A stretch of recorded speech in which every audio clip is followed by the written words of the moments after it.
Okay, so you really threw me for a loop this time. Yeah. A sports broadcast expert. You've never given us anything like it. But hey, I'm up for the challenge. Yeah. This time, we're not looking at a news story. We're looking at, well, a game. And specifically, we're going to try and figure out the story of this player, Laminal, that you mentioned.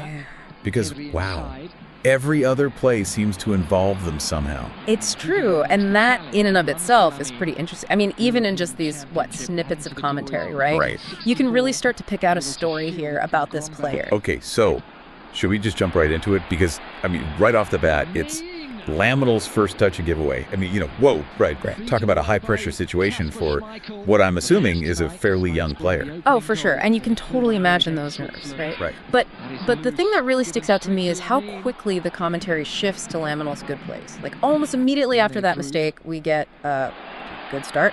Throws himself into the header, links with Morata. This definitely feels like someone who's, eager to prove themselves after a mistake. Yeah.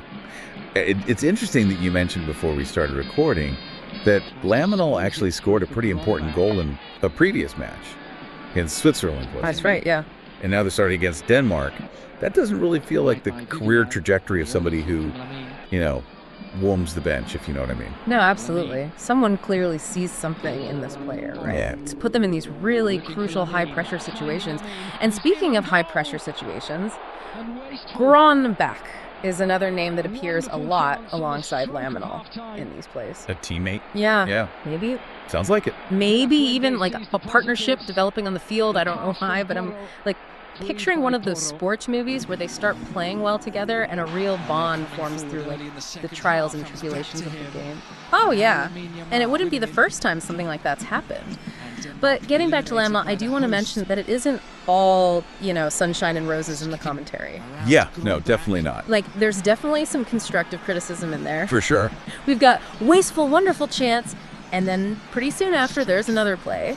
Wide by Vivian, and I don't know, that back and forth between like wasteful and then wonderful, I feel like that kind of gets at Laminal's like unpredictable, maybe even risky style. Yeah, like they're not afraid to really go for it, even if it means like completely missing sometimes. Oh, wait. And then just when you think they're all about these risky plays, we get this skip it around. Yeah. Strength from Laminal. So like now they're being praised for being strong and like in control of the ball.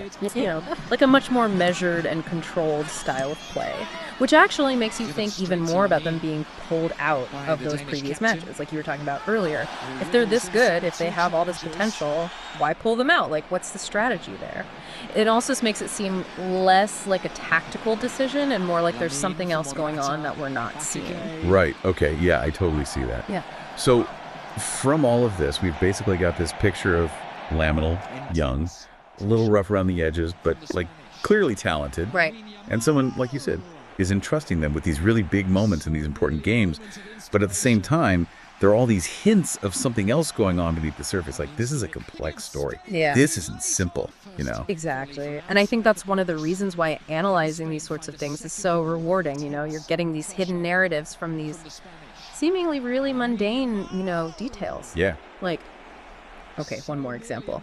There's this one part, right, where they mention Nelson.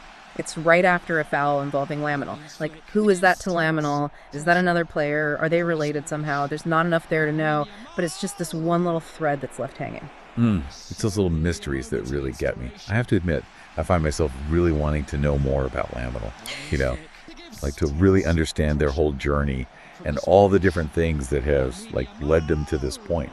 Where will their journey lead next? Talk like a cliffhanger ending. Right. I guess that's it for today's deep dive.